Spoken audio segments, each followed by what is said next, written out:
Good morning, students. This is Miss Snigdha, your SST teacher. Today I am going to start our next chapter that talks about movement of Earth.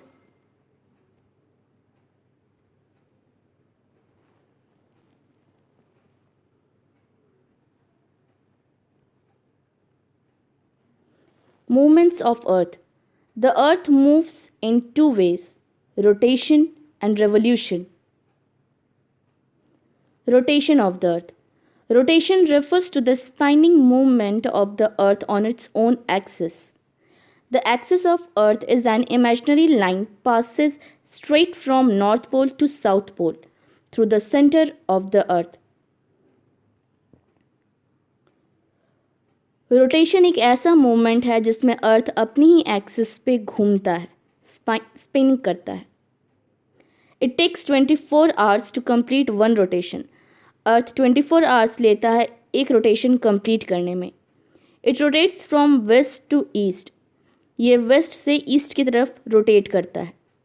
Due to this we see that sun rises from east and sets in the west. इसी कारण हम लोग देखते हैं कि sun rise करता है east से और सेट करता है वेस्ट में. Formation of days and nights. The rotation of earth on its own axis cause day and nights. Earth का रोटेशन ही डे और नाइट कॉज करता है. Due to its spherical shape only half of the earth receives light from the sun at the particular time. This half has days. The other half, which is turned away from the sun, doesn't receive light. It experiences night. Rotation of the earth also causes formation of tide.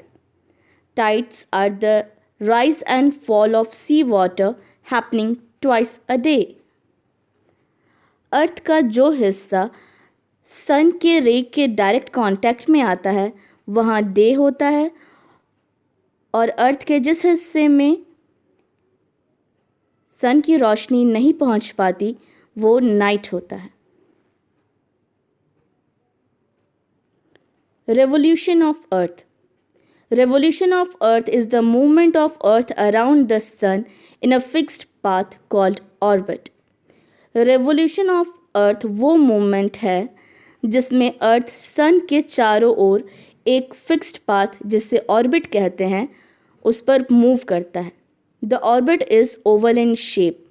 इस orbit का shape oval यानी अंडे के रूप में होता है.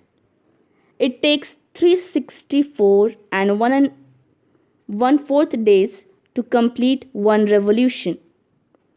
अर्थ 365 days लेता है एक रेवोल्यूशन कंप्लीट करने में. Formation of seasons. Seasons are caused due to the revolution of the earth and the tilt of the earth's axis. Earth पर जितने भी सीजन्स हैं चेंज होते हैं, इन सब का मेन कारण है revolution of the earth. There are 4 distinct seasons experienced on Earth. अर्थ पर 4 सीजन्स एक्सपीरियंस किए जाते हैं. They are summer, winter, spring and autumn. The northern hemisphere tilt towards sun and receive direct sun rays has summer season.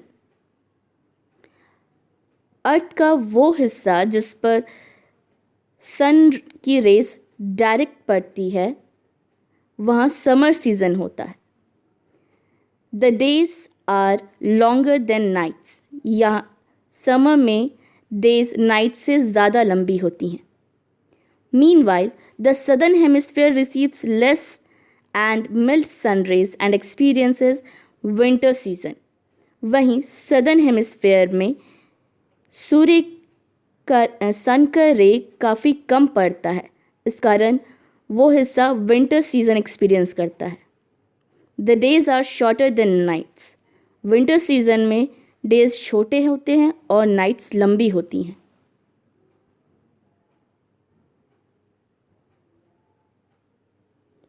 The longest day in northern hemisphere is on 21 June. Northern hemisphere का सबसे लंबा दिन, साल का सबसे लंबा दिन 21 जून को होता है। It is known as summer solstice. इसे समर सोल्स्टाइस के नाम से जाना जाता है। Here the sun is shining directly over the tropic of cancer. इस दिन सन की डायरेक्ट रे हमारे ट्रॉपिक ऑफ कैंसर पे पड़ती है। On 22 December, the sun is directly over the Tropic of Capricorn in the southern hemisphere.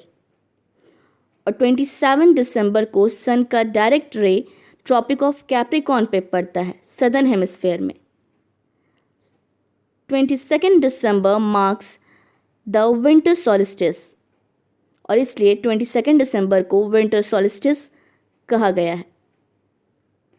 As it is the shortest day in northern hemisphere, जिस कारण 22 दिसंबर को नॉर्दर्न हेमिस्फेयर का सबसे छोटा दिन माना गया है। Equinox is the time when all places on the earth have equal day and nights.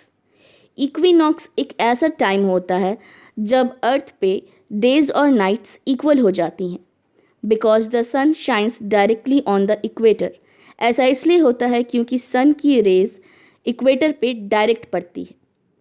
21 March and 23 December are spring and autumn equinox. 21 मार्च और 23 दिसंबर को स्प्रिंग और ऑटम इक्विनॉक्स कहा जाता है। Now, on the basis of what we have studied till now, these are some of the questions for you.